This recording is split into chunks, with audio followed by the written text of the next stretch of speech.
आज तारीख है 16 फरवरी और आज मैंने जो सोचा था वैसा कुछ नहीं हुआ। कल मार्केट ब्रेकआउट दिया था और उसके बाद वहाँ से रिट्रेसमेंट आया और आज मेरे को लॉस हुआ। तो देखिए लॉस आज कितना हुआ है। तो आज मेरे को 1280 रुपये का लॉस हुआ है। मैंने दो ट्रेड किए थे। पहला ट्रेड जो था उसमें 735 नहीं 545 रुपये का लॉस हुआ। और मैंने ट्रेड किया क्या था, ये मेरा ऑर्डर बुक है। ये ऑर्डर बुक जो है, ऑर्डर बुक में पहला मैंने 5 रुपये के आसपास बेचा था 2:18 पे, और जो 15 रुपये 90 पैसे पे कवर किया। इसके लिए इस पे जाते हैं और मैं देखता हूँ कि हुआ क्या एक्चुअली में। आज मैं ज़्यादा देर तक मतलब लेट गया ऑफिस। तो उसके बाद यहाँ पे मार्केट ने क्या किया कि मार्केट ब्रेकआउट सुबह ही बहुत बड़ा गैप अप खुला और उसका डाउन ट्रेंड में आ रहा था। मैं कुछ नहीं कर सकता था क्योंकि बाजार यहाँ से नीचे की तरफ आ रहा है और मुझे बाई साइड ही देखना था और मुझे पुट शॉट करना था, और जो प्रीमियम थे वो सब खत्म हो चुके थे। तो यहाँ से बाजार नीचे की तरफ आ रहा था और मैं सिर्फ देख रहा था। फिर बाजार जब यहाँ कहीं था तब मेरे मन में, बाजार जो था यहाँ कहीं था तो मेरे मन में इस जगह पे 18,950, तो मुझे ये दिख रहा था कि बाजार ये सेलिंग का है। ये वाला जो चार्ट होता है वो सेलिंग का होता है और यहाँ से नीचे आने वाला है। लेकिन उस समय पे 18,150 को भी बेचता अगर मैं, तो 18,150 वाले को पे तो वो 10 रुपये के आसपास था। और जो 18,000 इस जगह पे 18,000 जो था 100 वाला, वो 30 रुपये का आसपास था। और मुझे ऐसा लगभग इसमें 56 रुपये तक का ऐसा लगाना पड़ता है। इसके टॉप पे तो ऐसा लगाना ही पड़ता। तो मैंने ये ट्रेड को भी जाने दिया और इधर इसको कुछ नहीं किया और छोड़ दिया। उसके बाद ये धीरे धीरे मार्केट जो है नीचे की तरफ आता गया। और जब ये रेड कैंडल बना तो मुझे लगा कि ठीक है, यहाँ पे क्या है कि ये जब रेड कैंडल बन रहा था तो मार्केट को लगा कि यहाँ से ये चीज़ पता है कि ये पहली बार जब रेड कैंडल बना और यहाँ से बाइंग आई, तो ये मुझे पता है कि यहाँ से नीचे नहीं जाने वाला, यहाँ से ये ऊपर घूम के यहाँ से निकलेगा। क्योंकि गैप फिल पहली बार में तो नहीं होता है। तो ये वजह था, इसलिए मैंने यहाँ पे भी कोई ट्रेड नहीं लिया और देखा कि क्योंकि ये डाउन ट्रेंड में आ रहा और ये कहाँ तक नीचे जाएगा ये मुझे नहीं पता था, तो मैंने यहाँ पे भी छोड़ दिया। उसके बाद ये यहाँ से ऊपर की तरफ गया, ठीक है, यहाँ पे भी छोड़ दिया और ये ऊपर की तरफ गया। लेकिन अब ये था कि ये यहाँ से ये नीचे की तरफ आ सकता है यहाँ से। तो फिर ये नीचे की तरफ आया, तो जब यहाँ पे प्राइस जब आ गया और ये जो बढ़िया ग्रीन कैंडल बनने के बाद यहाँ से ब्रेकआउट की तरह इस रेंज का ब्रेकआउट हुआ और यहाँ से ये जो ग्रीन कैंडल बना, ग्रीन कैंडल बनने के बाद प्राइस यहाँ तक ऊपर तक गया और उसके बाद ये रेड कैंडल बना के यहाँ नीचे, और फिर यहाँ पे इसने रेंज बना के जब ये ग्रीन कैंडल बनाया तो मुझे लगा कि मुझे यहाँ पे बाय करना चाहिए क्योंकि अब ये ऊपर जा रहा है।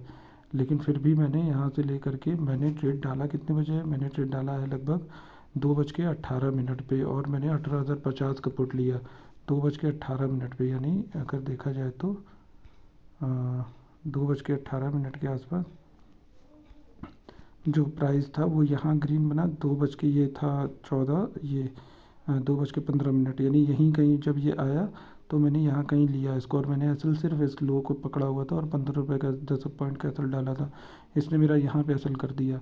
उसके बाद जब इसने मेरा यहाँ असल कर दिया तो मैंने छोड़ दिया और मुझे ये समझ में आ गया कि ये डाउन ट्रेंड है। और यहाँ पे ही जब ये प्राइस वापस से घूम कर आई थी तब मुझे निकलना था इस वाले कैंडल पे। और 5 रुपये वाला ऑप्शन जो था वो 8 रुपये के आसपास चल रहा था, लेकिन फ़ोन हैंग कर गया और मैं निकल मतलब वो एसल सिस्टम में तो पड़ा ही था तो वो एसल हो गया। नहीं तो मैं यहीं पे बंद कर देता 3-4 पॉइंट का लॉस दे करके, और मैं ट्रेड आज के लिए बंद भी कर देता। लेकिन जब ये मेरा एसल हो गया यहाँ पे, और एसल होने के बाद प्राइस जब ये 38% का रिजेक्शन आया, अगर देखा जाए तो कल के मूव से यहाँ से प्राइस ऊपर की तरफ गया था और यहाँ से ये रेंज का, ये पूरा रेंज है, एक अच्छा खासा रेंज था, ये रेंज को ब्रेक करके प्राइस ऊपर की तरफ गया।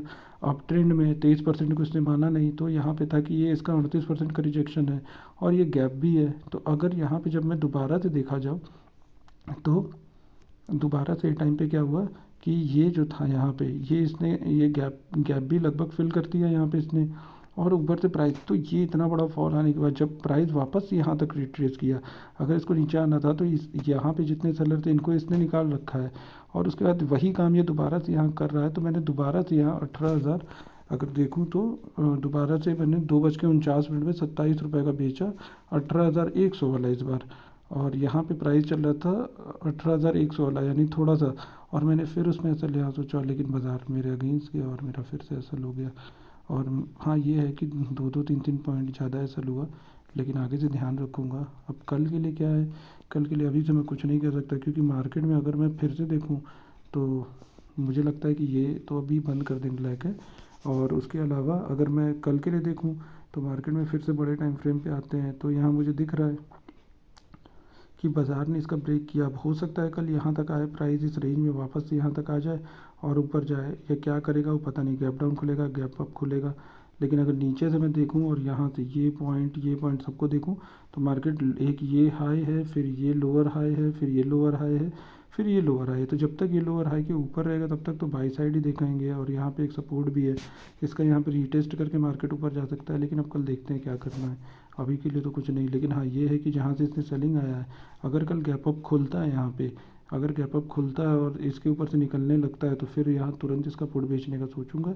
और नहीं तो अगर ये नीचे आएगा तो फिर ये कहाँ तक नीचे आएगा कुछ पता नहीं है। बाकी तो एनालिसिस सब लोग दे ही रहे हैं, तो वो ठीक है। और थोड़ा बड़े टाइम फ्रेम पे देख लेते हैं अभी क्या चल रहा है बाज़ार में। तो बड़े टाइम फ्रेम पे अगर देखेंगे तो वही है कि लोअर हाई लोअर लो बन रहा है, लेकिन ये पहली बार ब्रेक किया, लेकिन इस जगह जहाँ से वो सेलिंग आना था वहाँ से सेलिंग भी आया। लेकिन अगर ट्रेंड ये अप है और इस रेंज का ब्रेकआउट दिया है, तो अब वापस से अगर ये 18,920 900 इधर कहीं आता है, तो यहाँ पे फिर मुझे मार्केट ऊपर जाएगा करके यहाँ से मुझे करना होगा।